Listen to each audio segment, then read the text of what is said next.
Hi guys, FootyTalkers are back. Since we are midway through the season, we're going to make a mid-season review.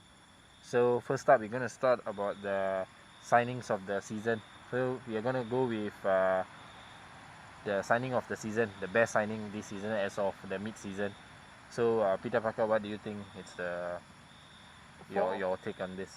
For me, the signing of the season, it might be a very unpopular one, but I think the signing of the season is Socrates from Arsenal, because I said in the first video that he would be the flop for this season, but he has actually surprised me because what Arsenal lacked, in my opinion, is a dominating centre back who will control all the target men in mid-table teams like Ashley Barnes or Glenn Murray or Troy Deeney, and I think Socrates does that very well, and he's an aggressive centre back, and his speed has surprised me as well. So all that quality, and he was free as well. So I think all that factors made him into the signing of the season.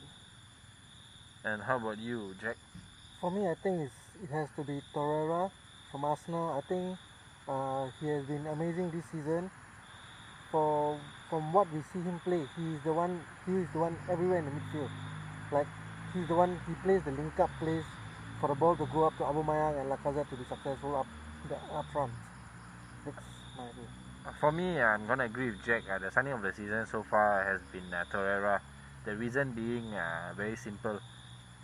He's the one they lacked off for many years. After Patrick Vieira, then came Flamini, but Flamini was too rash off the ball and on the ball itself. But Torreira has given them a perfect balance when they are going up to attack.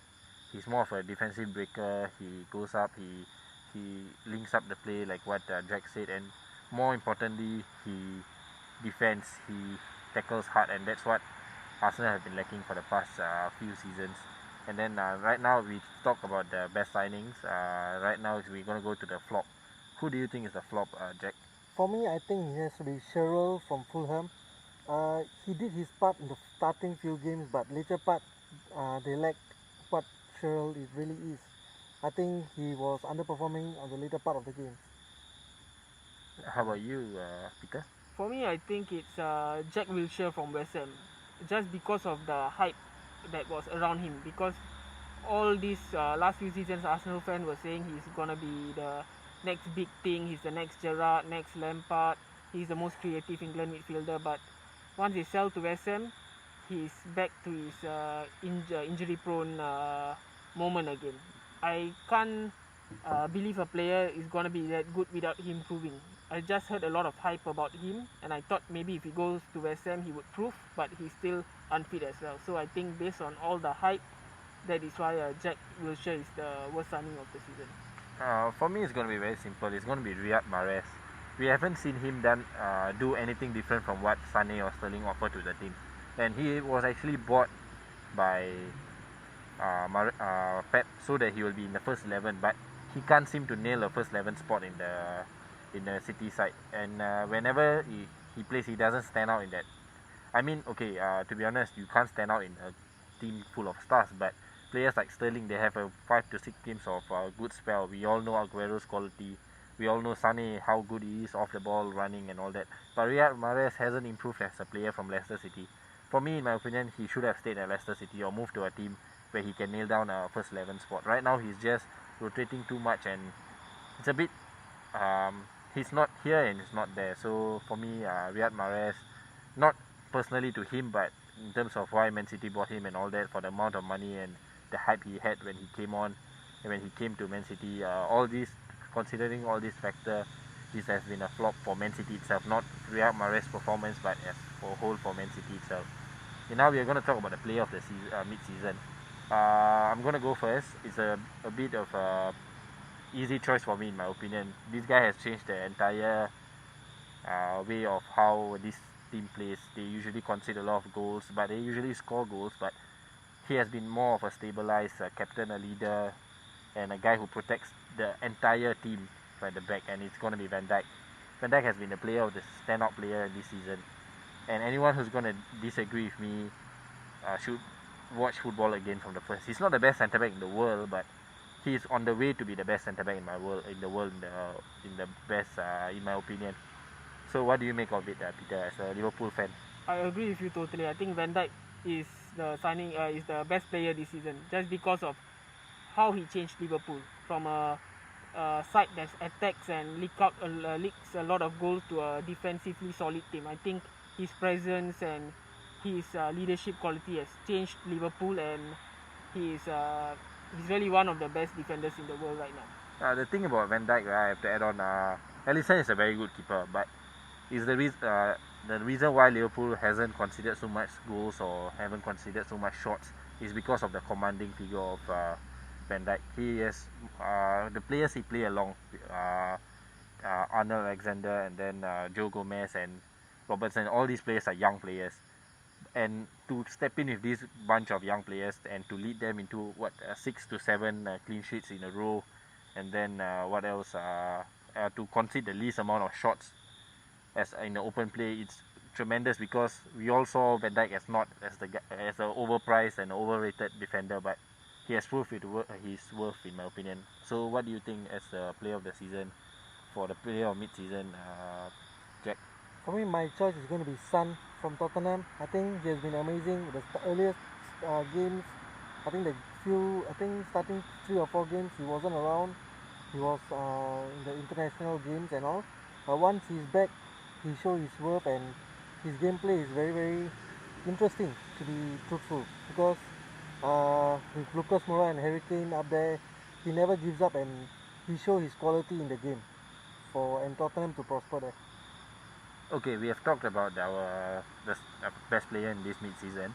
Now we have to talk about the flop. So who do you think is the flop, Jack? Flop of the season, right? Yes, mid-season basically. Oh, mid-season, yes. For me, I think it's Morata, and he has been very, very bad in the starting games. Like, I know Sarri gave him a lot of chances, but he wasn't even up to the level of Giroud. Like, Giroud actually performed very well. Even in the last few minutes of the starting 11, he has shown what he can really do, and how Sarri used him was very impressive. And now I think Morata is not even in the reserve, to be truthful. Yeah, that's my choice, Morata. How about you, Peter? For me, it's Lukaku. Just because of what I expected of him. I expected him to be in Golden Boot race with Salah, Aubameyang, Aguero, Kane, but he's not really in that conversation right now. I still believe in his quality, but I think as of right now, the mid-season, the way Man U play and the way he's becoming a social media sensation based on his touch, I think all this overall factor makes him into the flop of this mid-season. I gotta agree with both of y'all. These two strikers actually came on with a lot of promise, but they haven't delivered. But for Morata wise, I'm not too sure what's happening with him. But for Lukaku, as a Man United fan, I'm pretty sure the reason is because of you trying to use Lukaku as a target man. It doesn't work. So I'm not gonna put it entirely up to him. But for me, my flop of the season is Riyad Mahrez. The reason why is because why I explained just now. He hasn't nailed down a spot in this team, and for a new signing to come in and not play, especially under Pep, who he like Pep is the type of player, when a new player comes, he disregards the older one, and he hasn't done that with Sterling or Sané. At the start, it seemed like Sané has been on the bad side of his books, but Sané has picked up his form. Sterling is so much better right now, but Mahrez haven't made an instant impact, and that's what I expect from a 50 million quid player. So he hasn't, and especially in this side, which is a lot of attacking, a lot of talent in terms of attacking and all that, they haven't done that. So I'm a bit disappointed with Riyad Mahrez's performance. Okay, now going up, we're gonna go to the team of the mid-season. We're gonna do a quick one. We are gonna go with like a 4-3-3 formation, and then we're gonna start with the keeper. And let's start with Peter. Who's your keeper? My keeper is Alisson, based on the number of clean sheets he had until now. How about you? For me, I'll go with Ederson, and yes. Actually, I was divided in the fact where Ederson or Alisson, because both of them are great keepers, but Ederson, he doesn't do what a keeper should be doing. A keeper should be stopping goals, but he does everything else right except for the part where he concedes, and he almost concedes every other game where they get attacked the very least in the entire game. So I'm gonna go with Alisson, and then we're gonna go with the right back first, Jack. Right back, I think it's going to be Walker from Man City also. How about you, Peter? For me, it's Wan Bissaka from Crystal Palace, Yep. just because of how he became an unknown player to one of the best players, best right back players in this EPL season, and his calmness on the ball, and he attacks at the right time, and most importantly, he knows how to defend. That is what I like about Wan Bissaka. I'm gonna agree with Peter here. Wan Bissaka has been impressive, especially in the terms where Crystal Palace are known for their defensive work. So if they are playing defenders, they are very good defenders. But Wan Bissaka is the total opposite of what a Crystal Palace defender should be. He's attacking, and when he attacks with immense power and pace, and he is skillful. And top teams should look up to him because look at him and maybe they can consider him because he's young and he's good and he's proven in the Premier League. So in a better side, a more attacking side, Wan Bissaka is gonna excel even further. Okay, now we're gonna go to the left back. I'm gonna go first. It's gonna be the Everton's Digne because he has been excellent in terms of going up and down. And for me, Everton has always been on the right, more of a right-sided team, especially with Seamus Coleman on the right. They always attack through the right. But right now, Seamus Coleman has toned down a little, and Digne has been a sensational player in terms of attacking. Defensive wise, he's still a so-so player, but we don't have much left backs in the world to compare him to. So it was a tough choice between Robertson and Digne, but more for the goals wise, I'm gonna go with Digne and assist wise too. And how about you, Jack? For me, I'll go with Alonso. I think he has been toned down a bit now. Like he's not the usual Alonso, but I think he'll be back like how he used to play in the start. How about you, Peter? For me, it's Robertson, just because of his energy, and Liverpool always had a left back problem with Moreno, and there was always doubts is who's gonna be the next left back who's gonna solve this issue. And Robertson solved it easily. His energy and his crossing ability as well. He reminds me of an old school fullback. So I think Robertson is the best left back. I'm gonna agree with you. Robertson has been good, but for me, I went with more of a goals and assist wise and more creativity up front. Then right now we're gonna talk about the centre backs. I'm gonna go first. It's gonna be Van Dijk, and another one is I think Rudiger has been excellent in this season. He has been very quiet. I'm not really a fan of Rudiger, but he has been excellent. He commands the team well, especially with David Luiz by his side, who is a time bomb. And Rudiger has been more of a calm figure. Don't get me wrong, Rudiger is crazy on his own, but then the thing about Rudiger right now, he has improved and matured even more after the World Cup, in my opinion. So Rudiger has a bright future, and he has been great this midway of the game of the league. And how about what about you, Jack? For me, I'll go with Van Dijk and Alderweireld. So I think Van Dijk, you all know, he's very good. As for Alderweireld, he has been covering up the space in the absence of Van Toghen because he's been injured for some time. So it's Van Dijk and Alderweireld. For me, I think it's Van Dijk and Socrates, like I mentioned the earlier reasons. One will be the leader, and Socrates will be the aggressive centre back. Okay, now we're gonna go with defensive mid. Let's start with Jack. For me, it has to be Kante. So I'm still 2-2, right? No, one. Well, One it's defensive. Kante. Because you all know the way Sarri plays Kante. It's not the usual position, but Kante is really doing well at whatever he do.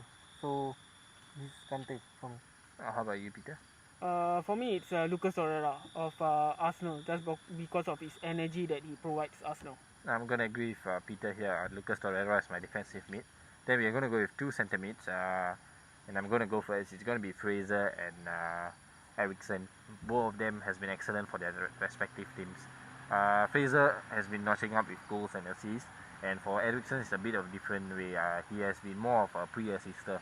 What do I mean by a pre-assister is he usually pass the ball before the guy assists to a goal. So and that's more important because you see players like David Silva, they are all pre-assisters, and these players go unnoticed in the game because we are more clinged onto players who are assisting and scoring. So these kind of players are the link between the defensive mid and the centre mid and the attackers. So these players are very crucial to the games, and for me, Eriksson has done extremely well, and Fraser with his energy he has carried, in my opinion, Bournemouth up to what they are right now with all these Eddie Howe style of football. Fraser is the main man, and these two attacking mids will be excellent for my team in this mid-season 11. And Peter, what do you think? For me, my team is Wijnaldum and Fraser.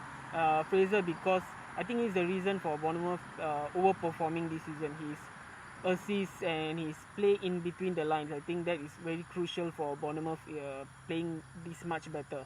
And for Wijnaldum, I think because he's the unsung hero for Liverpool. His energy in midfield and his ability to break up the play has been key for Liverpool. And if you all realize, in all of the matches, Wijnaldum is the only one who always starts. Sometimes they will rotate Henderson, sometimes they will rotate Milner or Keita or Fabinho, but in the center of midfield, Wijnaldum will be always the first name on the team sheet.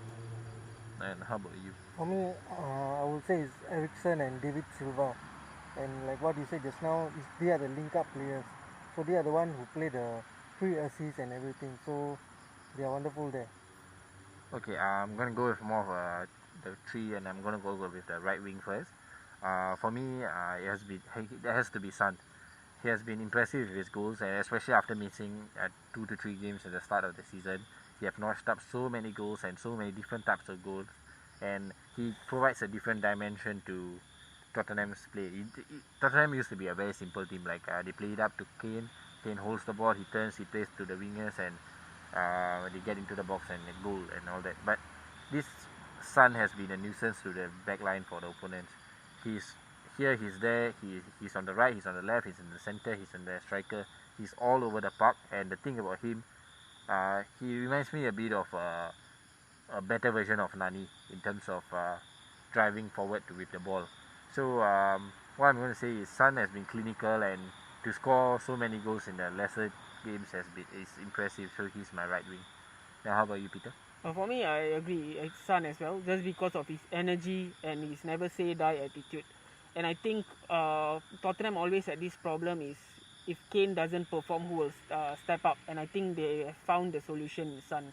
His goals and his assists, I think, has been a key for Tottenham for playing so well. How about you, Peter?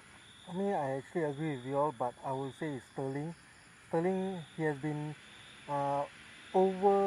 he has performed very much than expected. Because this season, I think he has been giving the last minute goals, a lot of goals they score in Man City, and he even comes on as a sub and scores and everything. He has been marvellous this season so far. Okay, so now let's go to the other side of the wings. It's going to be left wing. And who are you going to go with, Peter? For me, it's Eden Hazard. Just because of his overall quality, he's the first name on the team sheet for Chelsea, and he's the main man. If he plays well, Chelsea wins. If he doesn't play well, the whole Chelsea system breaks down. So I think that is why Hazard should be in the team. I agree with you. Hazard has been excellent this season, especially at the start. Then he was on and off during the ankle injury, but he was still providing his goals and assists.